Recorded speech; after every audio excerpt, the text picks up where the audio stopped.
Hi, welcome to Tech Talk with Ryan Stewart. I am Ryan Stewart, a platform evangelist with Adobe Systems, and I'm here with Evtim from the Flex SDK team. So do you want to tell us quickly your job title and then what your role on the SDK team is? Hi Ryan, I'm Evtim. I am an engineer on the SDK team, and I'm in charge of the Flex layouts. Okay, so now for those who are not using the Flex framework, pure ActionScript 3 developers, what's kind of the benefit, what's the deal with layout in the Flex framework? Why is it important? Well, the Flex framework is a framework to build applications, and what we have is with MXML, you describe your application, the interface, all the components, you group them in containers, and eventually you want to describe or specify how they're going to appear on screen, the position and size. And in Flex, we provide this layout engine, which helps you, provides functionality like you'd specify constraints, left, right, top, bottom. You can specify % width, height, and all different sort of layouts, and tile, vertical, horizontal. So it just makes it easier to lay out your application. Gotcha. So instead of having to write that code yourself, we take care of all that in the Flex framework for you. Exactly. Now, we made some pretty significant changes from Flex 3 to Flex 4 with the layout model. Is that right? Yeah, basically the engine is the same. We just extended it to provide more functionality and make it more modular. So can you explain more modular? Because we kind of re-architected a lot of the Gumbo components or the Flex 4 components. So where does the layout fit in that? So in comparison to Hello, Flex 3, in Hello you had your containers, and they had specific layout logic baked into them that you can parameterize. For example, you could have vertical or horizontal or absolute, and you can specify certain settings. Where in Gumbo, we decided to make the components and containers more modular.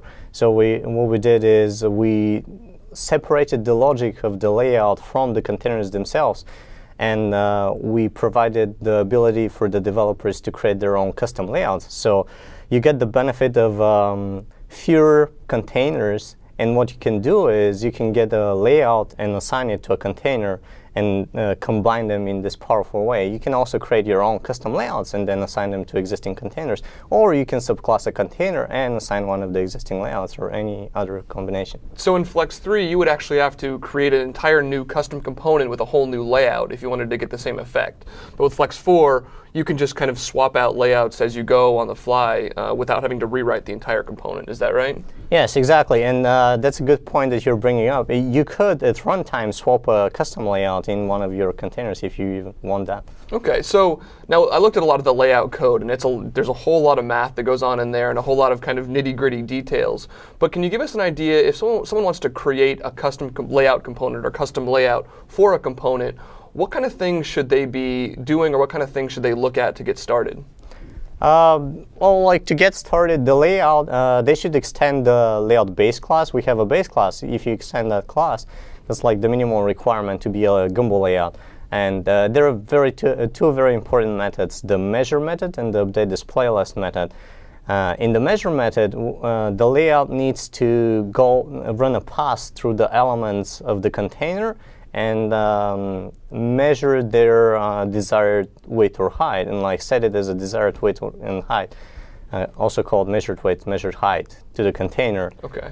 During the update display list, the layout manager passes in the exact width and height of the container, and then based on this width and height, the layout needs to run again through all the children of the container and then lay them out. OK, cool. So those are the two most important methods when you're taking that base layout class and wanting to extend it to other components. Yeah, exactly. There are some other methods related to scrolling.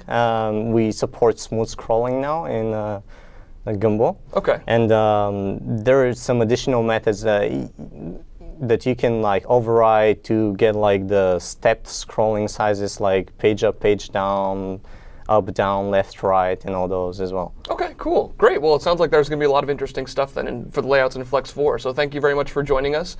And you don't have a blog yet, but you're going to be starting one. Is that right? Yeah, I'm going to start the blog soon. Okay, cool. We'll look forward to that. All right. And then for more information on the layouts in Gumbo or in Flex 4 as they are right now, you can check out the open source spec for the layouts in Gumbo, which is on opensource.adobe.com. So thank you very much.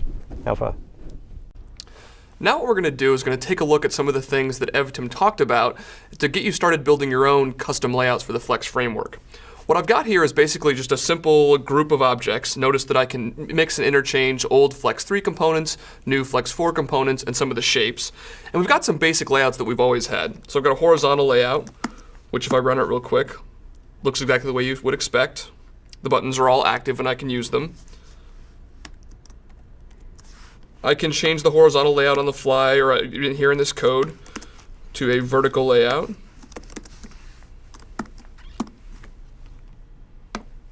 And of course, it'll switch to vertical for me. And then the other out of the box layout that I have is the tile layout.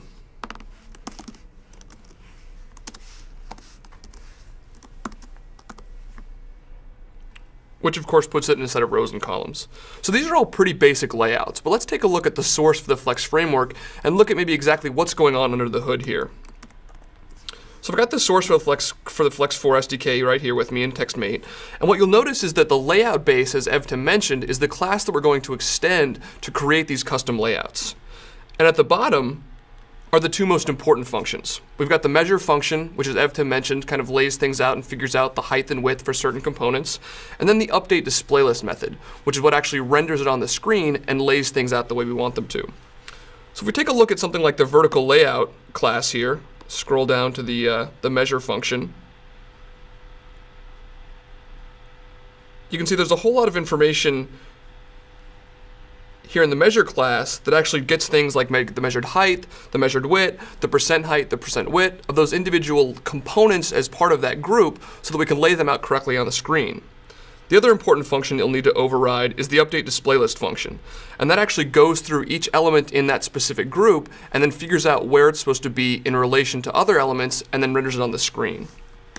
What we're going to do is take a look at a custom layout that Evtim created called the wheel layout. So what Evtim did is actually rewrote a bunch of things from scratch inside of this custom component, inside of this custom layout object, which is just an ActionScript class that extends that layout base class. And when we run it, you'll see we can get a completely different effect than we have on the vertical layout or the horizontal layout. So I'm actually using the 3D functions of the 3D APIs inside of the Flash player to render that component in a totally new way. We've got a circular wheel that I can scroll down, and of course all the shapes are rendering exactly the same way, and I can of course edit and interact with these components as I would as though they were regular components. So I'm not actually messing with the functionality of the component here. As we mentioned in Flex 3, you actually had to extend the component if you wanted to change the layout. Here we're just swapping in and out layout classes, and I can get very, very different, very interesting looks and feels that weren't possible before in Flex 3.